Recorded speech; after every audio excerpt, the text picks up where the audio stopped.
So for anyone who doesn't know, I've been skating for over 15 years. I started skating when I was 12 years old, I'm now 27. Throughout that time, I've learned and experienced a lot of things within the skateboarding world. A lot of the thoughts and opinions I had when I first started skateboarding are not the thoughts and opinions that I have at this point now. So today I wanted to talk about 10 things that I've learned throughout my 15 years of skateboarding. I'm not gonna act like I'm some wise old man. I'm only 27 years old, I'm not that old, I'm pretty young. But I think 15 years of skateboarding, I have a lot that I can talk about and things that maybe younger skateboarders can learn from. I'm in the agreement that making your own mistakes is the right way to go because you do learn from your own mistakes. So I'm not saying follow everything I say or everything that I say is correct. These are just my opinions and things that I have learned along the way, which you may or may not agree with, and that's completely fine.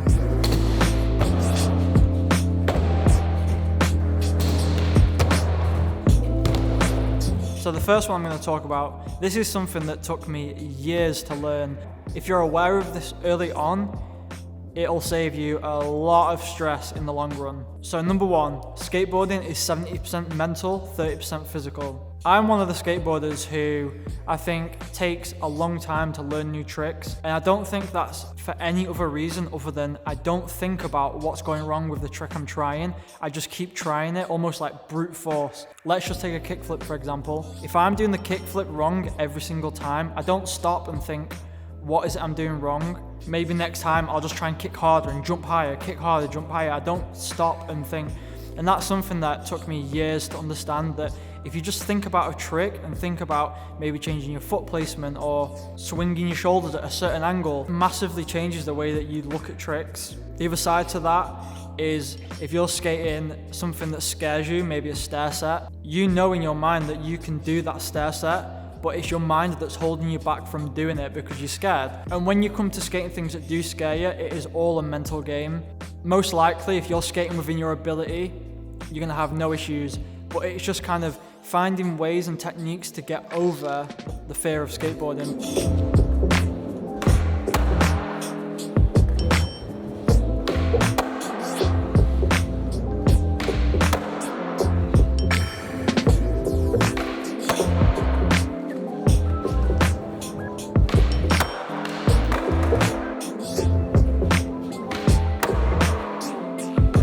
So number two, nobody cares if you're a beginner. This is something which I think a lot of beginner skateboarders struggle with, especially people who are interested in starting skateboarding. It stops them from actually buying a skateboard and doing it. The only thing that I can compare this to, that I can also relate to, is going to the gym.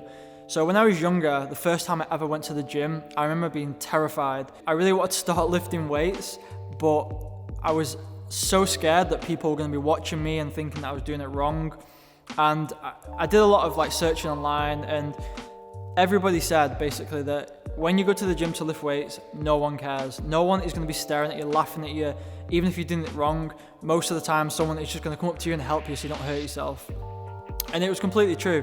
I went to the gym at that age and never had any issues. After I got over that kind of first time using weights and things, and the paranoia of people watching me and things, it was fine. And that is exactly the same with skateboarding. When you go to a skate park, no one is staring at you learning to ollie or learning to push the board. No one's staring, laughing. I've never ever experienced anyone point out a beginner and find humor in them not being able to do a trick. It just doesn't exist within skateboarding. And I think it's also the fact that every single person can relate to being a beginner. And truthfully, I do feel that skateboarders are very helpful when it comes to learning new things. So don't let something as stupid as that put you off from starting.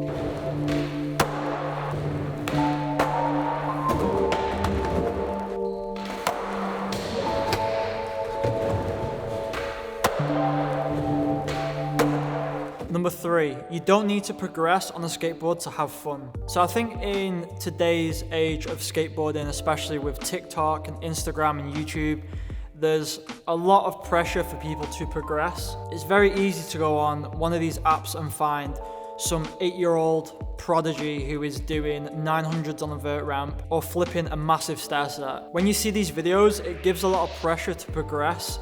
And honestly, it can really put you down because you're comparing yourself to an 8-year-old. I've been skating for longer than some of these kids have been alive, and they are 20 times, 30, 100 times better than I'll ever be.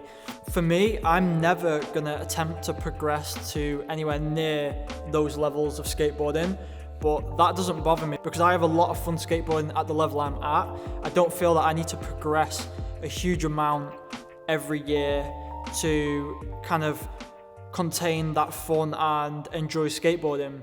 I think to an extent you do need to progress to enjoy skateboarding in the long term, because I've definitely had times in my life where I haven't learned a new trick for probably a year. I go to the skate park, do what I can already do, sit down with my friends. I'm not really skating too much. I'm just going there for the social aspect of skateboarding, and I've definitely found myself waking up some days with a lack of motivation.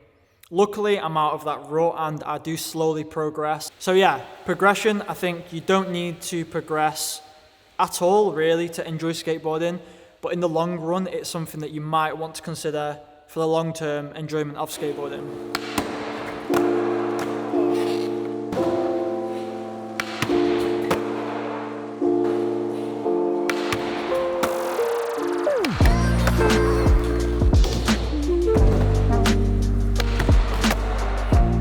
You don't need to be into skateboarding culture to be a skateboarder.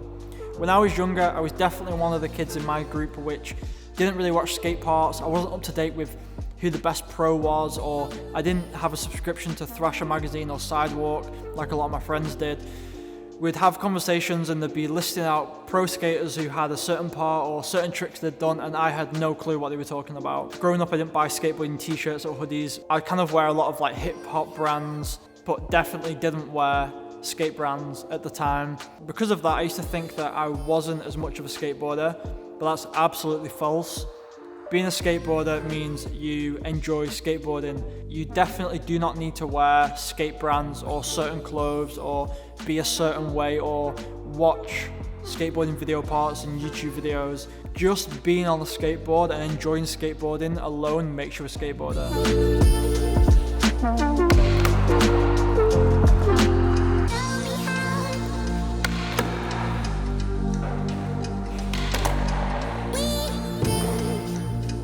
Number 5, skateboarders are incredibly friendly. There's definitely an image out there that skateboarders are this certain way, and the only way I can describe it is by like saying that they have like a thrasher mentality. You see a lot of videos of pros where they're drinking beer, smashing things up, screaming at people, and you know, honestly, I think that side of skateboarding is so minimal, and I'm yet to really meet anyone who is actually like that. I think really that just comes under some pro skaters just kind of going way overboard. All the skateboarders that I've met around the world, they've all been so friendly and welcoming, especially when I was a little kid learning. I do remember all the skaters helping me out, and I think a lot of skaters, especially older skaters, just enjoy seeing people learning to skate. There's something really cool about seeing someone new on a skateboard enjoy it, and this comes down to what I mentioned before, that no one cares if you're a beginner. I think that skateboarders are truly some of the best people.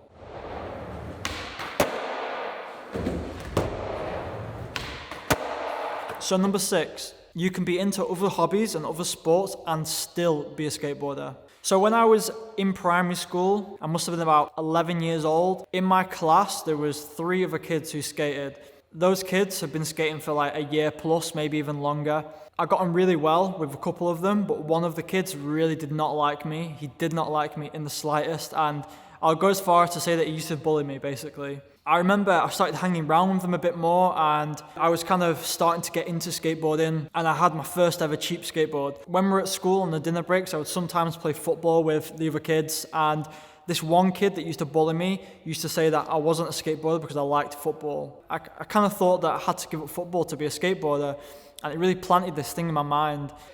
I can't think of anything specifically, but I do remember there being skate brands who brought shirts out that was like some slogan about football being bad or whatever.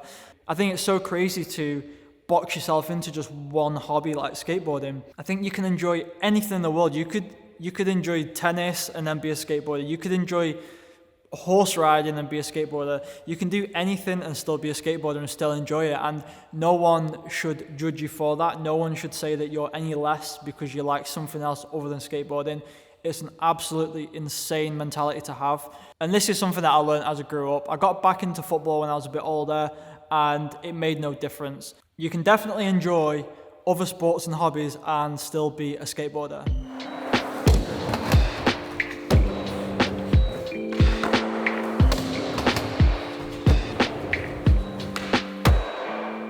One of the cooler things about living in this era with technology and social media, you can make a living from skateboarding without being a professional skateboarder.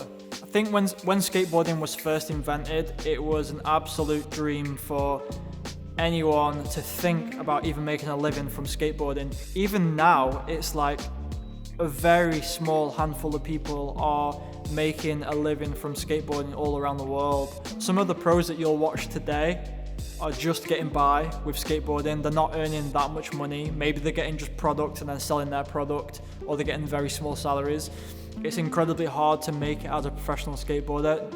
Though not impossible, just very difficult. But for someone like me and a lot of the people who are probably watching this who will never be at that level of a professional skateboarder, you can make a living from skateboarding. Teaching skateboarding is a great way to earn a living. Obviously the YouTube side of things and the social media, kind of being an influencer, skateboard influencer is one of those. There's so many brands out there, clothing brands, where you could be a designer or start your own skate team, for example. It's great just to have the option. If you want to make a living from skateboarding and you're not to that level, then there is a chance that you can.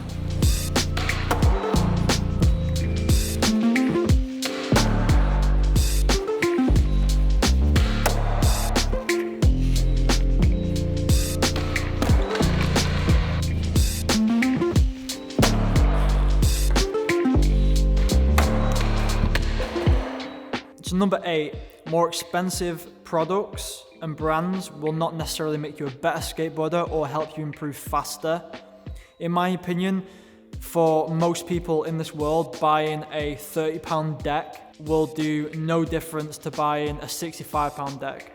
I was definitely under the impression that buying the better products when I was a young kid would help me progress. I definitely remember buying a £120 deck called a Rev deck. It was a carbon fiber deck. It made absolutely no difference. I think because a lot of brands at this point, especially beginners, get overwhelmed with what to buy. You know, should I buy indie trucks or should I buy Thunder trucks? Honestly, either of those trucks will do you fine. Neither of those trucks will slow your progression, honestly. So that's just something to keep in mind.